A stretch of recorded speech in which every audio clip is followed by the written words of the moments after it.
America's teens and young adults are in crisis. Depression, anxiety, and addiction are all taking a toll, turning bright lives into unfulfilled dreams. But there is hope. Coming up, we're going to hear from some young people who found help and are now giving back to others. Finding Hope, the mental health crisis in teenagers and young adults, starts right now.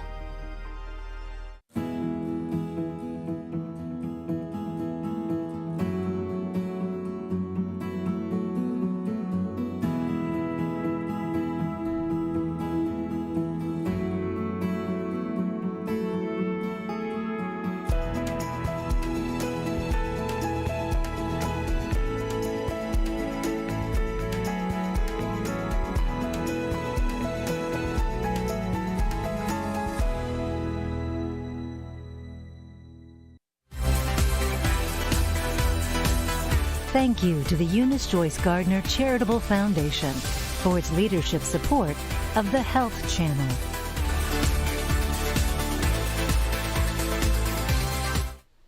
Welcome to Finding Hope, the mental health crisis in our teenagers and young adults. I'm Olga Villaverde.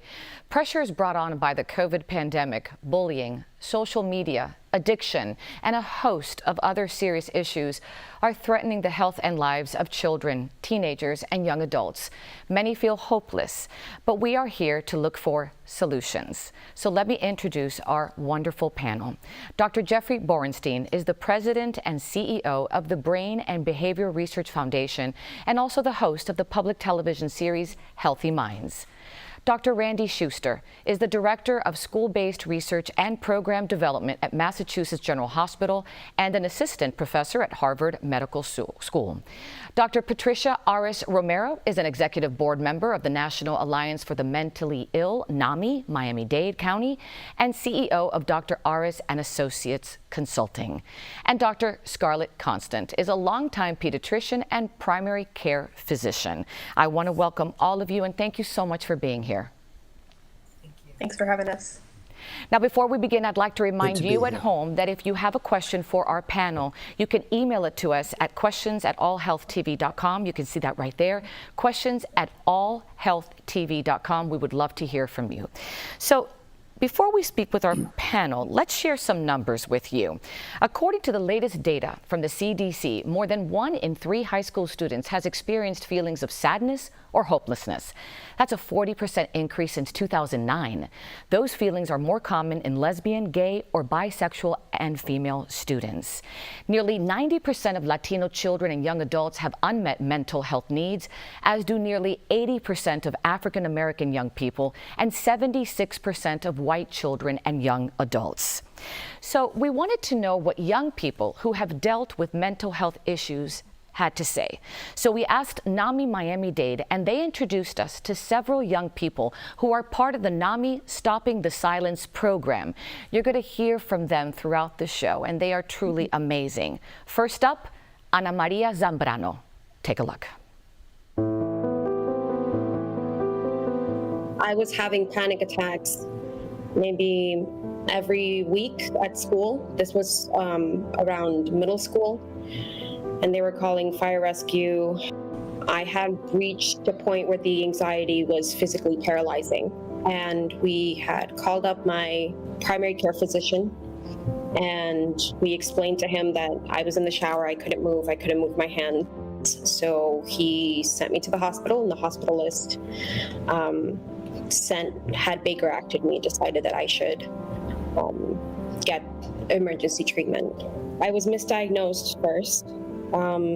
They had told me I have PTSD and generalized anxiety disorder and major depressive disorder. So they started me on antidepressants. During that period, I felt like I did a complete 180 personality-wise. I was doing things that I'd never done before. I had never stolen a thing in my life, and all of a sudden I was stealing things and putting them in a corner because I didn't need them. It all came to a head when I tried to commit suicide. I tried to jump off the bridge. That's when they gave me my actual diagnosis, which was bipolar disorder type 2. The antidepressants were making the mania worse, and that's what happened. So I definitely did lose hope. That wasn't my first suicide attempt, but that was the first time I came close to succeeding. And it was very difficult. At some point, I was taking at least 7 medications at a time, a lot of which sedated me to the point where I was sleeping for most of the day. So I was rendered disabled. When I finally found the right mix is when things started to really look up.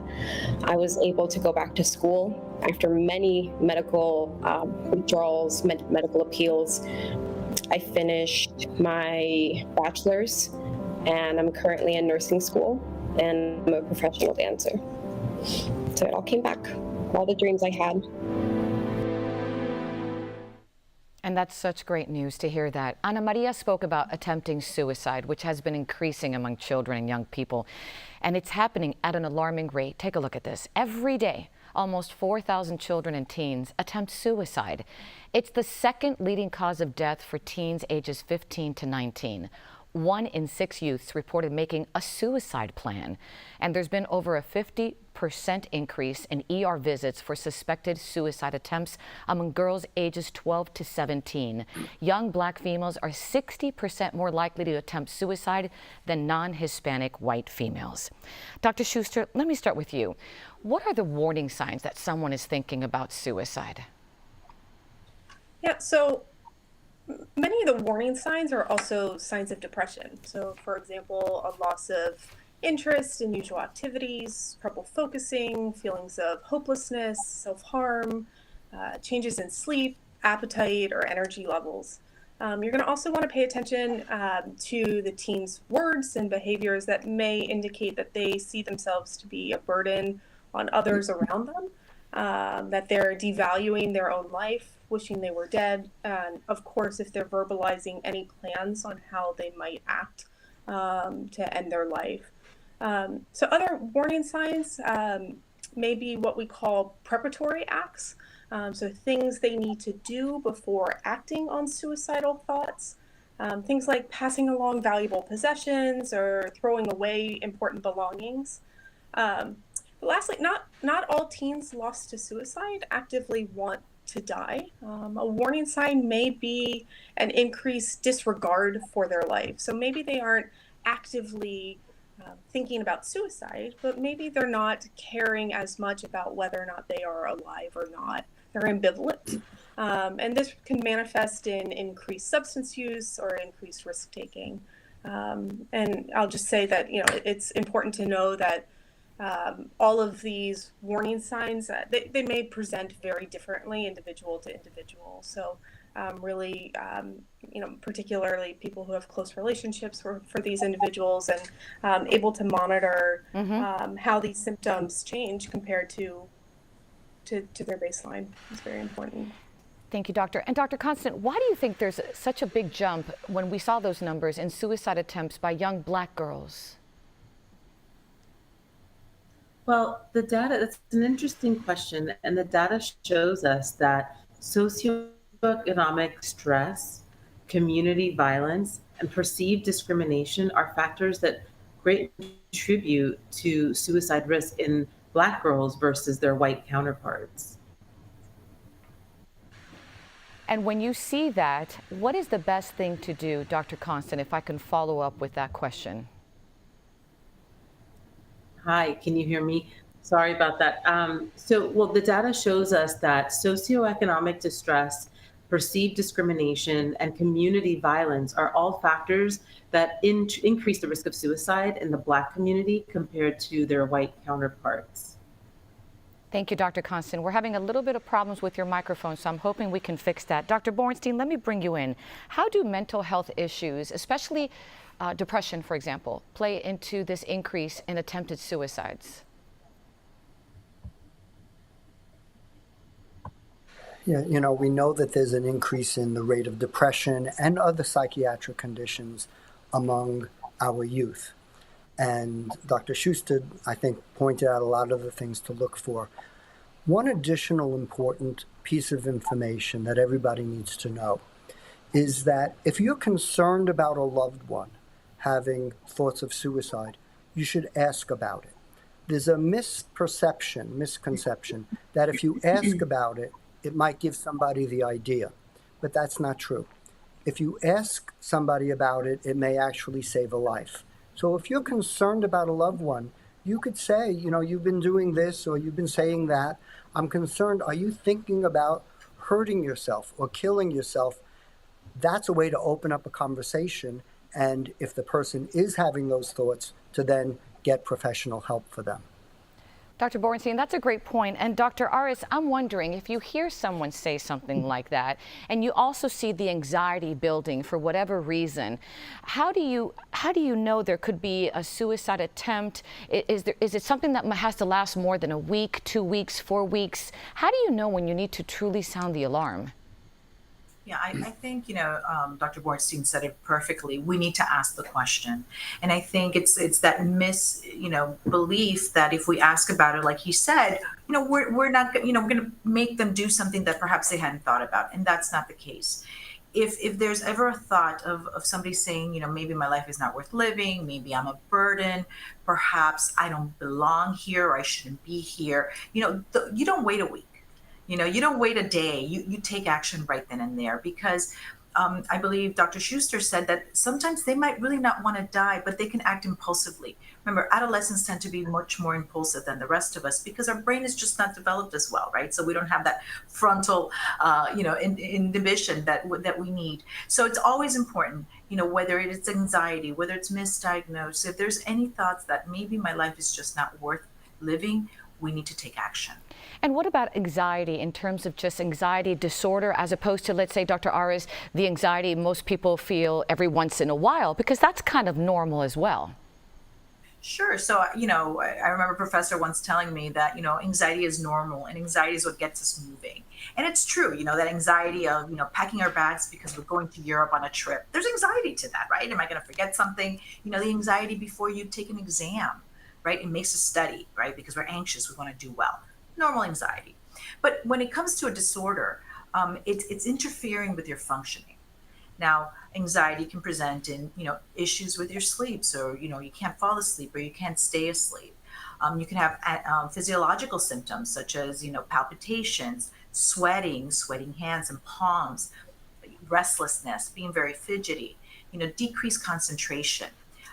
Excessive worrying about things that most people don't worry about. Now, that's when you need to kind of seek help, right? Because now it's interfering with your functioning. And so as opposed to the anxiety that gets us up in the morning. Thank you, doctor. So since we've been talking about, when to talk to someone, what do you say? Do you do the right or wrong thing? Sometimes friends and family may think something is wrong, but they just don't feel comfortable, or they don't know what to say to a friend who is in need. That message in this PSA from the American Foundation for Suicide Prevention is truly one to watch. Take a look.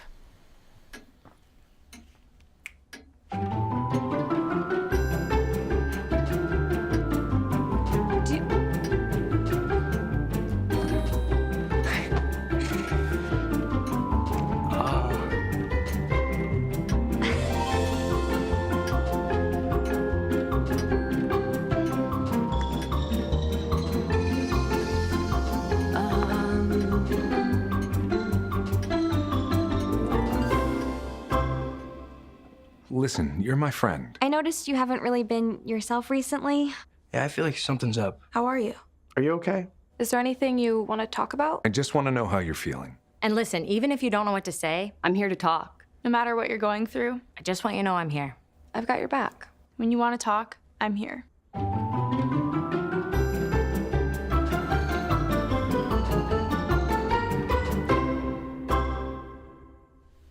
I absolutely love that PSA. I just want to know I'm here, I got your back.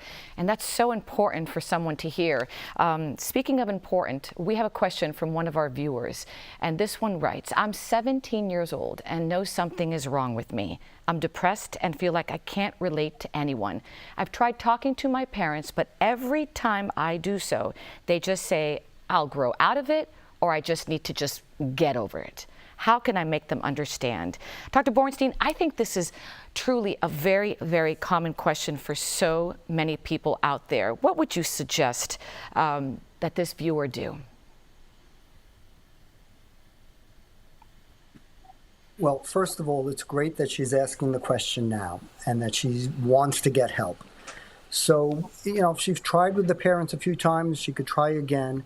She may want to ask some other adult, whether it be a teacher or a guidance counselor, a member of the clergy, somebody else that she can trust, her pediatrician, somebody else that she could trust, and share what she's going through and get some help and support, and maybe that person could also help her with the parents. But the good thing is that this young woman is asking for help, knows she needs help, and ultimately will find help. Absolutely. Dr. Constant, what about mental illness stigma in underserved communities? Can you expand on that a little bit, please?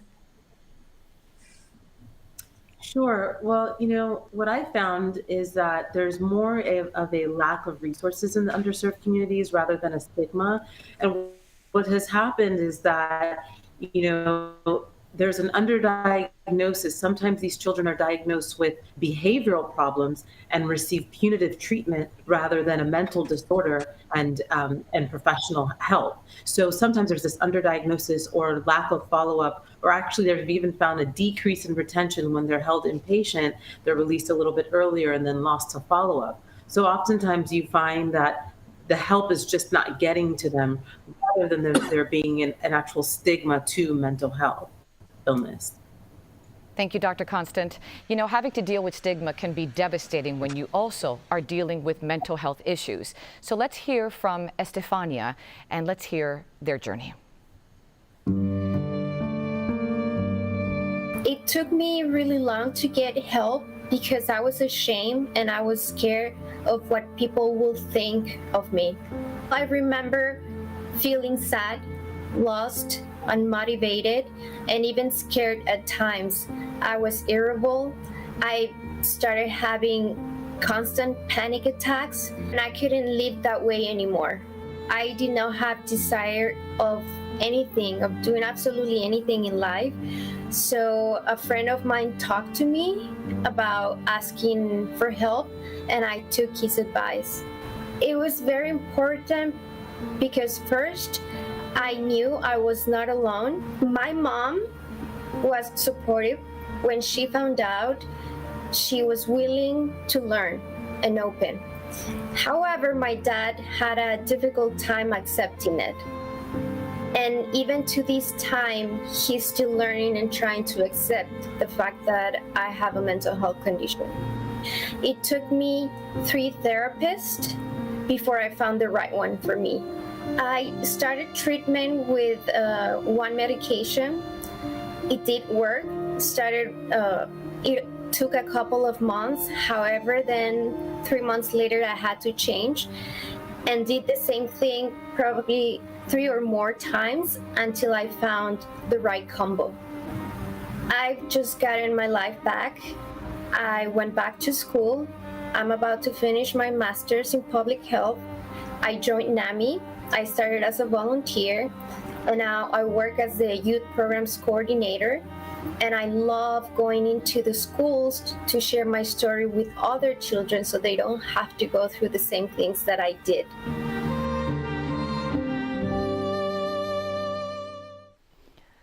What an inspiration. Dr. Ares, so much to unpack here, but I'm going to start with you and just the importance of knowing you're not alone. She had support. That's so important. It's really powerful because I think that's why the groups are so important, the peer-to-peer groups and the support groups, because when you start hearing the stories, you really see the similarities and you realize that you're not alone, that so many people are struggling through the same things, including the adolescents, with social media and self-esteem and people that suffer with anxiety or depression. And it is about stigma. And I think at least in the Latino community, there is a lot of stigma of snap out of it. You're just being weak, especially if you're a man. right? Or if you're a woman, you're supposed to be strong for the family.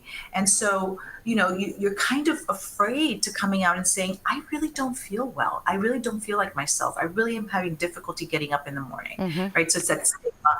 And so it's really about taking empowerment over shame. And that's really what we need to get across to people, that it's really about empowering ourselves to get the help we need. And Dr. Borenstein, Dr. Schuster, when Estefania talked about the conversation with her therapist, I think that's something that's really important to talk about, because young people sometimes have a hard time, finding a doctor, opening up. So how important is that? What should someone look for in a therapist or psychiatrist? Because for Estefania, it was life-changing. I think it was a brilliant point that she mentioned. And, your relationship with your therapist is a relationship, right? There's a chemistry, there's a dynamic. And I think that's a really important thing for people to take into account, that there are, many very well-trained therapists out there, and there is, the fit matters. So sometimes there is a little bit of a shopping around period, so to speak, until you can find that right fit. And whether that fit is having something to do with,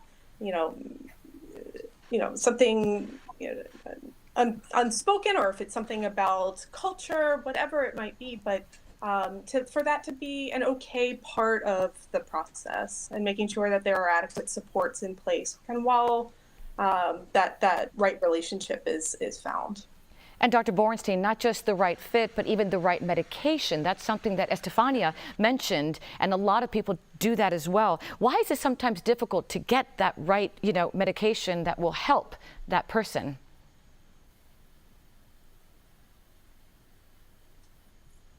Yeah, it's an important point.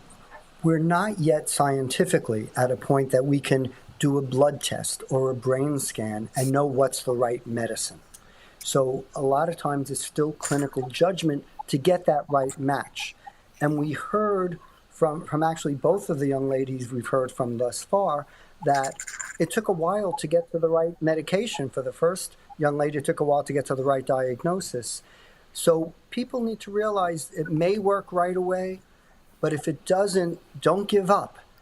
Give it another try, because if medicine number one doesn't work, well, maybe medicine number two will. But you got to keep trying. There's no easy answer, other than the fact that most people will ultimately respond to treatment. So you need to stick with it until you start to feel better. Thank you, Dr. Borenstein. I want to turn now to substance use disorder. It's a serious problem among teens, and unfortunately, if they're battling mental health issues as well, they are at great risk for substance abuse, according to the National Institutes of Health. Take a look at this graphic right here. Over 10% of adolescents with a prior mental disorder suffered from alcohol abuse, and almost 15% abused illicit drugs. The numbers are higher for those with anxiety disorder. About 17% of adolescents with prior anxiety disorder abused alcohol, and 20% abused drugs. Dr. Schuster, why do young people with anxiety disorders turn to drugs and alcohol? That's a big question. It's a very big question.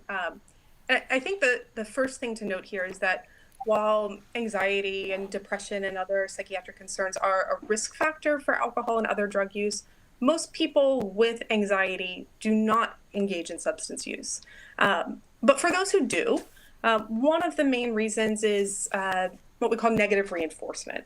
So what this means is that alcohol and other drug use feels rewarding because it is very, very effective in the moment of relieving uncomfortable feelings or unpleasant feelings.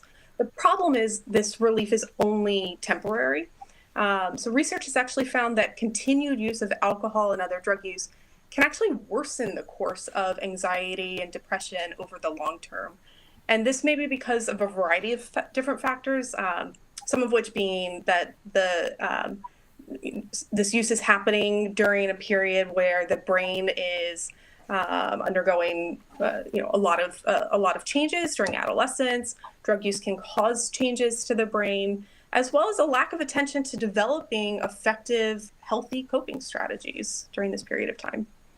Dr. Constant, how can pediatricians help parents who suspect their child has a substance abuse problem without breaching their confidential relationship with the child? Well, actually, what we do in the office is we have an interview with the child without the parents in the room, and we have a very open and honest conversation. And I just ask all of the questions myself, not indicating that their parents are concerned. And that's usually a great way to have a conversation. They're actually surprisingly forthcoming. And then when we do finally, discuss it, then I encourage them to speak to their parents, or sometimes I even act as a liaison between the two. They'll say, well, you tell my mom, or you talk to my mom about it, and then they sit in the room. So I'll actually get the information, I'll relay the information to the parents, and just kind of off the blow for the kids. And it works quite nicely, and everybody's on the same page, and we talk about what we're going to do and what the next steps are. And it's actually a little bit easier for the patient, because I can just explain a little bit more, and they don't feel like they're getting in trouble, and their parents are not upset at them, and we're just speaking about it as a concern that all of us have. So it actually works out quite nicely. And patients should always feel free to speak to their pediatrician. We don't have to say anything, and I explain to them all the time, you have 100% confidentiality with me, and I will only speak to your parents if you allow me to. And most of the time, thankfully, they allow me to. That's wonderful to hear. Thank you, Dr. Constant. Our next young lady, Mecca, was fortunate to find the right doctor and the right medication early on, but not before she went through some pretty difficult times. Here's her story. I think that I knew something was wrong because I went from being this super happy and cheerful, fun-loving, social little girl to a very moody, easily irritated, easily upset, sad, and self-conscious kind of girl. I lost the motivation to do simple things such as getting out of bed and just doing basic self-care, brushing my teeth, feeding myself, putting clothes on. All that felt very strenuous to me. I felt very anxious and overwhelmed. I resorted to self-harm, and I guess in my mind, the way I kind of rationalized it was, I feel all this pain inside of my head, and I in my mind, it just doesn't make sense for me to just have all this pain in my mind. So I wanted to show physically that I was hurting as well, because that makes sense to me. If I can see that I'm hurting, it makes sense. But if the pain is only inside my mind, at the time, that didn't really make sense to me. So it was kind of a way for me to process the pain that I was feeling, to physically see that I was in pain as well. I guess that's when I decided, let me stop sitting in silence. Let me put my ego to the side. Let me recognize that I can't do this on my own, that I need professional help. I saw someone that my older brother had seen the years before. So she was someone that we were familiar with, that we knew she had a good record. What the major change that I saw, although it was not immediate, I just have noticed that over the years, I have kind of resorted back to the old Mecca in a sense. The old me that was very enthusiastic and wanting to live life, because life offers so many different possibilities. I'm eager to see what is next in store for me. We want to say that Mecca no longer self-harms. Dr. Borenstein, a couple questions for you. Is self-harming considered a mental disorder, and how do you treat it?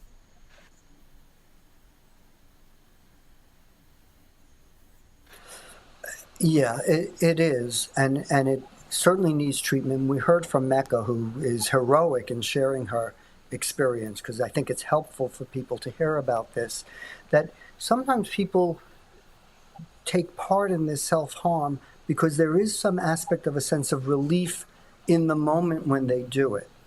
And it's important to have treatment so that the person's able to develop other methods of relief.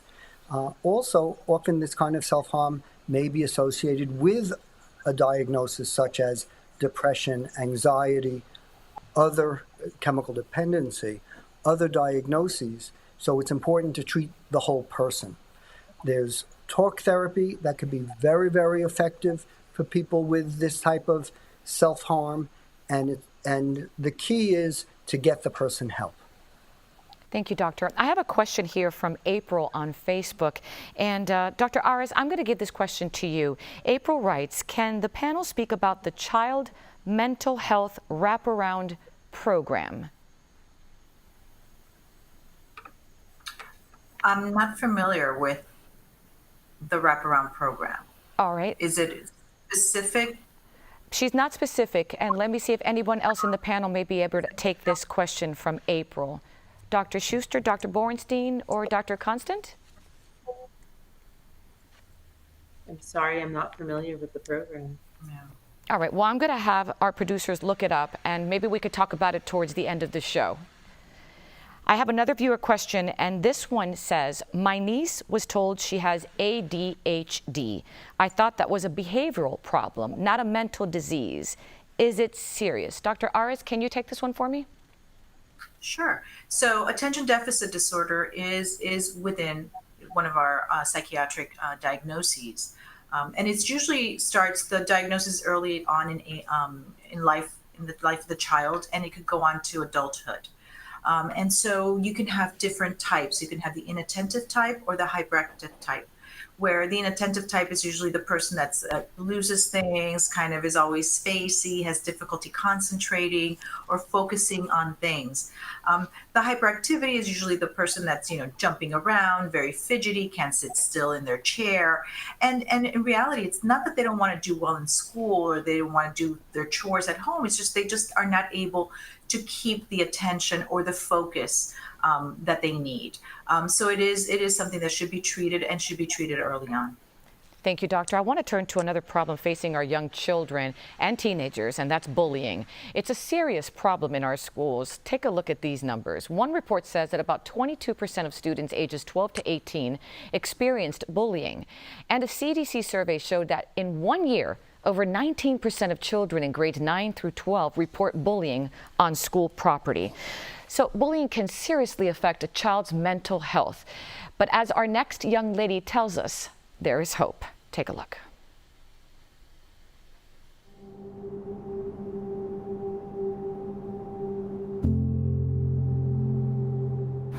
I'd say that I started feeling that something was wrong probably in later childhood. I felt like I was a lot more anxious than the other kids in my class. And then when I was bullied, starting from like mid-third grade through 6th and 7th grade, I had a lot of fears. It was hard for me to connect with my peers, with teachers, with just about everybody, because I felt damaged. And I felt haunted by my past and the things that I had experienced when I was bullied. I was in my first year of undergrad in college, and I decided that I really wanted to enjoy being an adult. I really wanted to enjoy school, and my experiences were holding me back. I had gotten in the habit of harming myself, and it just felt like I was haunted by the things I had experienced as a child. So I went to my school's psychological services center and I met with a therapist, and it was very helpful. I finally felt like I was listened to and validated. The biggest change was that when I found the right therapist, I felt safer. I definitely felt more validated and just supported. And my personal experiences definitely had a lot to do with my choice to go into the mental health field. Because I think it's just, mental illness is so misunderstood, and I wanted to really be part of destigmatizing efforts. In my journey, I've learned that social support is probably the most key ingredient to a successful recovery. I've learned that you really aren't alone. It may feel like you're completely alone, but there is somebody out there who will fight for you, and they do care. Dr. Constant, I love these stories of these children who share their stories with others to help them. I just think it's unbelievable, inspirational. What can parents do to help rebuild self-esteem and worth in a child or a young person who's been bullied? Right. Well, that's a great question. I think it's always important as parents, with or without bullying, to constantly enforce the importance of loving yourself and just highlighting the attributes that your children have, and let them know that when they're bullied, they are not the actual problem.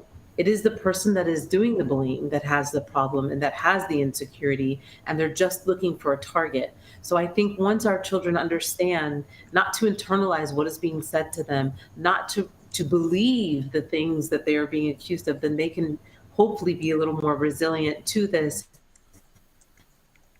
and make it so to communicate with our children and let them know that you're always there for them and you support them and that they are not the problem.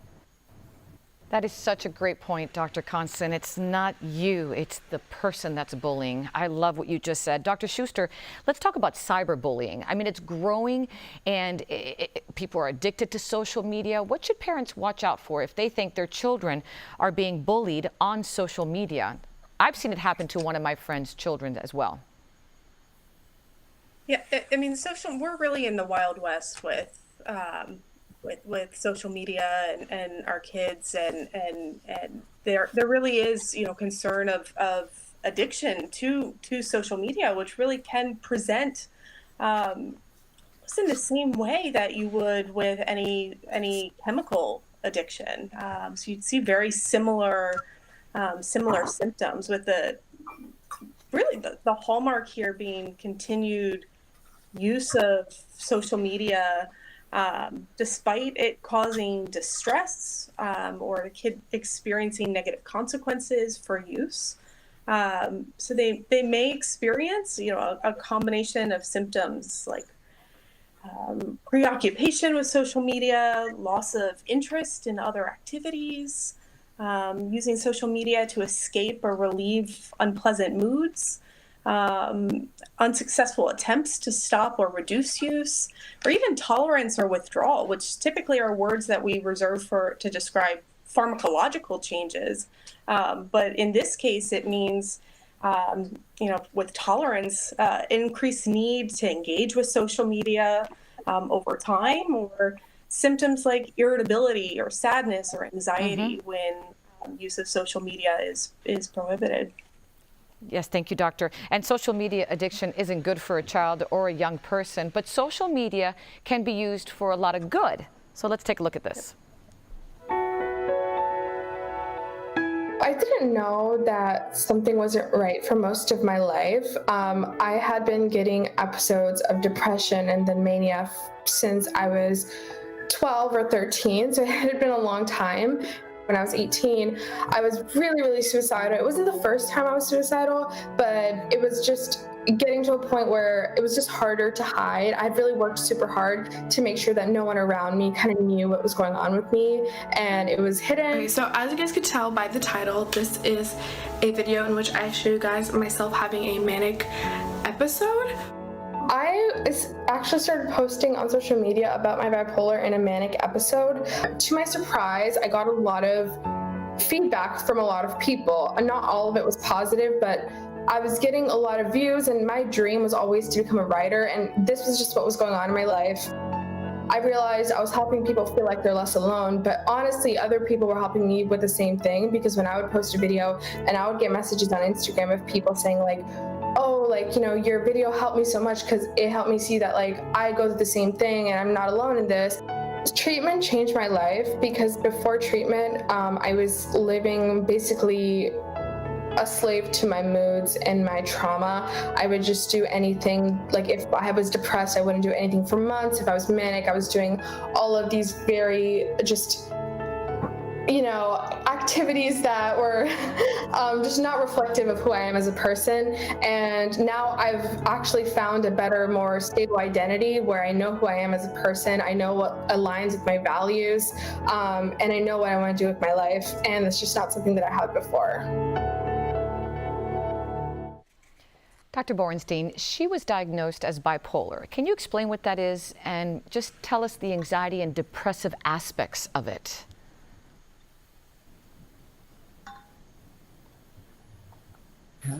Bipolar, and it also is referred to as manic depression, is when the person have periods of time of being very depressed, but then also periods of time of being what we refer to as manic, a high level of energy, maybe acting out in ways that they normally wouldn't.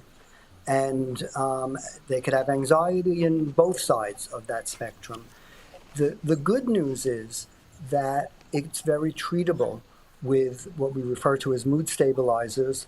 Lithium is the most famous one of them, but there are other mood stabilizers as well. And sometimes people may need an antidepressant along with the mood stabilizer.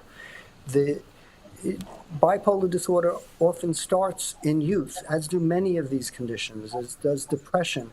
So it's important that somebody get a good diagnosis. We heard from the first person that spoke that she wasn't diagnosed correctly, and the treatment ended up flipping her into a manic episode. So it's important to have a good diagnosis and then appropriate treatment. Thank you, Dr. Borenstein. We're coming to the end of our time, and I want to now focus on what we need to do to safeguard our children in the next generation. And that leads us to our last interview with a young man who sums up how he overcame the difficulties of his mental disorders. Take a look. When I was younger, going on to middle school, I remember experiencing symptoms of a mental health condition during that time. I was scared to bring it up to family members, to teachers, and going through those symptoms, people did notice, but they weren't really sure what to do about it. And once I was realizing that something was wrong, something fell off, then I decided to reach out. I realized that I wanted to achieve more and that I wanted to do more with my life and really get a hold of this, of what I was experiencing. And I knew that mental health had been an obstacle in so many opportunities and so many things that have happened to me. And so I wanted to get help. And even though it took me time to get help, I knew I wanted to get better. And I could finally relax because there was somebody else that I could talk to about this. And I was able to get more understanding about things that have happened in my past. And I was able to now realize, okay, there's more to life than just these gray clouds that are looming over my head. I learned a lot that other people are going through the same thing and that I don't have to struggle alone. I don't have to keep all of these emotions, these complicated emotions, bottled up inside and not do anything about it. I wanted to put it into practice, put it into application, and help others by volunteering. And that was a huge step, not only for my recovery, but for helping as much or as little as I can. It's helped me become a more whole person. It's enhanced me in so many ways, and I'm able to realize life and do the things that I want to do and really just get the most out of it. It's if you asked me 2 years ago if I would see myself in this position, I would say, yeah, no way. So, yeah. Nick and all the others we heard from spoke about how they started to discover they had a problem. Dr. Ares, what signs or symptoms should parents keep an eye out for? You know, I always tell parents, one of the most important things is to look for any changes in behavior, right? So if the child starts to isolate or not want to participate in sports or activities that they used to enjoy before and love to do, right? Changes in their sleep, changes in their appetite, just doing more things by themselves, not want to participate with the family. I think these are all signs that we should be paying attention to and see what's going on in our child's life, because it could be a mental health concern, it could be bullying, it could be issues at school. So it's always important. Changes in behavior from where they are to where they are now is the most important thing. Absolutely. You know, tackling the problem early on has been proven to be so important. Dr. Constant, your thoughts on this as well? Yes, definitely. We're here as pediatricians to be your medical home. And so I always encourage families not only to bring your child in for your routine checkups, but if you're concerned about something like that, absolutely come to your pediatrician. We can talk about it. Sometimes parents might not even know what exactly they're concerned about, and then we can bring it to light and talk about perhaps seeing a psychologist or things there are also medical conditions that might lead to the same symptoms. So it's always important to see your physician first so that we could rule everything else out and then get to the bottom of it and send you in the direction that you need to go in. Absolutely. And as we're saying, tackling that problem early, it's really been proven to work, as Dr. Joshua Gordon, the director of the National Institute of Mental Health, explained on the program Healthy Minds. Take a look at this. The intervention was they helped the kids, these middle schoolers, identify adults that they trusted in their community. And they took those adults and they gave them a few simple, short courses on mentoring. How do you mentor a middle school kid? That's it. Very, very simple intervention. Sometime thereafter, 5 or 6 years ago, they showed that was really beneficial in terms of helping those kids in high school and reducing their rate of substance use and some other things. But the astounding data that they published just earlier this year is that those children who went through this intervention, who were connected with mentors that received some training, 10 years later, they were dying of any cause at lower rates. So this simple intervention in middle school prevents a whole host of medical and psychiatric problems from emerging later, and it literally saves lives. Dr. Borenstein, you did that interview. Can you tell us a little bit more about that research?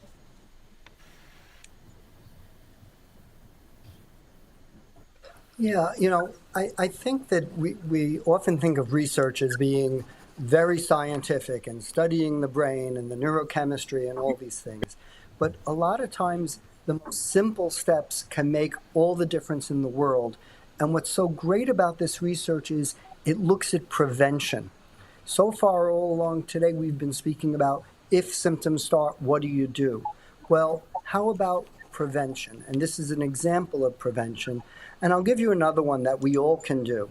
When my oldest daughter was starting kindergarten, the principal met with the incoming parents and said, we're all busy, but make time to, as much as you can, have dinner together with your kids and have a conversation. And don't accept a yes or a no as an answer. Make a conversation. And we really did that. And I think it makes a difference in terms of prevention and in terms of comfort to ask the difficult questions of how do you feel? What's going on? Is somebody bullying you? So I think the key is prevention and steps that we can take to minimize the risk of developing these conditions. And Dr. Schuster, schools, have started to realize how bad the situation has become. And according to a recent Associated Press report, some school districts are using federal funds to hire more mental health specialists and even having young students do morning check-ins to assess their mental and emotional health. I guess my question to you is this too little too late? No, definitely not. This is, we are, as we've been talking about, we are in the midst of a crisis and we need to be supporting our kids through all angles. And schools are really, Dr. Borenstein was just talking about prevention. Schools are ideally positioned to represent the prevention arm of our mental health system. I really, truly believe that. This is where kids are, right? We've been working with schools to implement these multi-tiered systems of support that can create a continuum of activities from universal prevention to early intervention to treatment when indicated. So, universal school mental health screening is a major component of models like this. This is what we've been talking about for this whole program, asking kids on a regular basis how they're feeling. Right. We're not going to know. Otherwise, we're waiting, we only have reactive models, and we need school programs that create a culture of support rather than punishment. So creating programs that serve as alternatives to punishment for substance use infractions at school. Really, creating this culture at school that is around mental health promotion, going back to starting in elementary school through high school. This is really, really important. Absolutely. Thank you, Dr. Schuster. Dr. Ares, I have a question from a viewer, and I'm going to give you this because it is for you. It says, can the NAMI representative, and that is you, speak more about some of the groups they offer and also the ones for family members? And I only got about a minute for this one, if you don't mind. So I'll be really quick. We have great. Take your time. Always you could go to the website, namimiami.org, but we have peer-to-peer groups, which are so wonderful because, it's people that are with life experiences that really, and some of our testimony today and those beautiful stories they shared with us, those are some of our peers that really do. There's one of the most important ones, I think, when I was seeing a lot of patients is when I told a mom that she brought her daughter, she was actually a psychologist, and she brought her daughter to me and she had schizophrenia and she really didn't want to accept it. And this is somebody who is educated, has a Ph.D. And I said, why don't you go to NAMI? They have support groups for parents. And so she said it was the most valuable, thing I ever told her and that's why I got involved with NAMI because I thought it was so powerful. So support groups for family members, right? Understanding the disease state, support groups for the understanding what we're doing, and then also now with the schools ending the silence. So I hope you guys will go on the website and take a look because they have wonderful products and they're all free. Thank you so much. Dr. Constant, I want to give you this question that I just received quickly. Kids are going back to school again. This is going to help hopefully after 2 years of COVID. The masks obviously are gone. Your thoughts on just that socialization again? Oh, I think it's great. I think everybody's really excited. They're excited to get back into activities and socialize with their friends. And I do think that it's going to make a difference in a positive way. And I'm very hopeful that, kids will appreciate being able to be together again after 2 years of being totally isolated. Thank you so much, Dr. Constant. I only have about a few minutes left, and I want to get everyone to chime in on just final thoughts. We've had a wonderful town hall, a wonderful hour. Dr. Schuster, I'm going to start with you. Maybe 30 seconds, Doctor. I just want to thank everyone for tuning in today and taking the time to educate themselves so that we can better support our kids. And I think if I were to leave with one message, it would just be what we've been harping on this whole time, which is talk to your kids, talk to the kids in your life. The only way for us to know whether kids are struggling, particularly for us to be able to do that early, is to ask them. It's the best thing we can do. So thanks for taking the time today. I agree with what you're saying. Talk to your kids. Dr. Ares, your final thoughts, please. So this has been a wonderful conversation. I hope we can continue it. And I just want people to know that there's treatment. And it's not the end of the world. It's a disease like any other disease, and there shouldn't be any stigma. And just look for the right person, the right therapist, the right psychiatrist for you, because they're out there and there is help. There is always help. As we've been saying throughout the hour, and we've heard those kids say, you're not alone. Dr. Borenstein, final thoughts from you?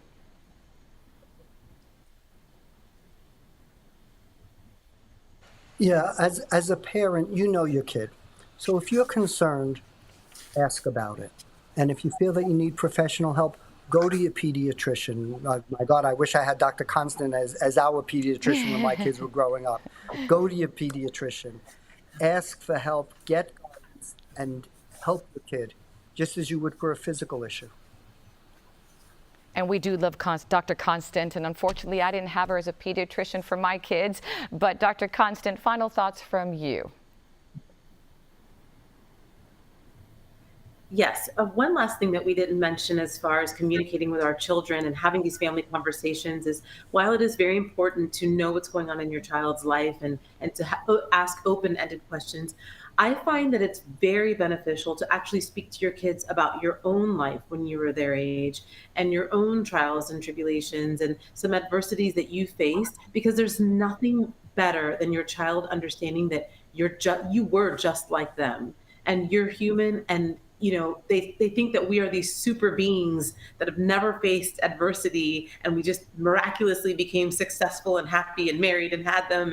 And they need to know that it's a rough road. And it is really very reassuring as a child to hear that your parents went through it. And then that will open up the door to further conversation maybe later. Maybe Today they're not saying anything at the dinner table, but in a week they'll tell you, well, you know what? I smoked a cigarette. Yep. Just like you did. And I actually showed my children pictures of myself when I was younger, and I shared with them a story about me, and they were just in shock to see me, the young 15-year-old, and not the older mommy today. So thank you for sharing that with us, Dr. Constant. I want to include one final thought from one of the young people we heard from early in this show. This is really powerful. Please listen to what she has to say. Take a listen. I really want to stress that to other people, that you do not have to be feeling the way that you're feeling.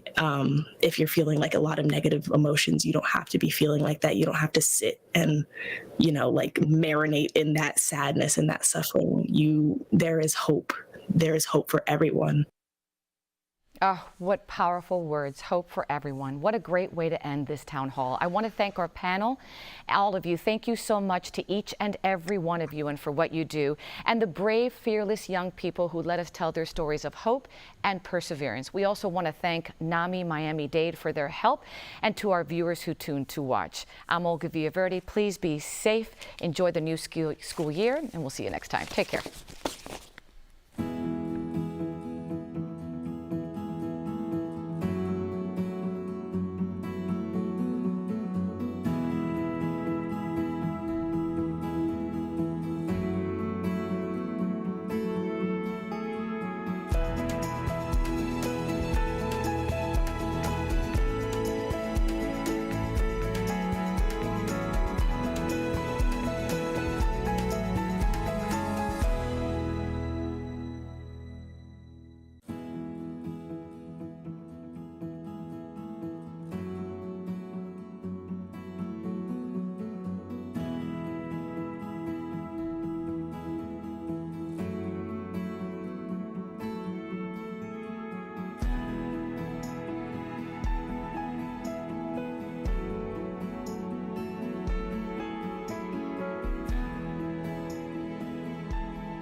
Thank you to the Eunice Joyce Gardiner Charitable Foundation for its leadership support of the Health Channel.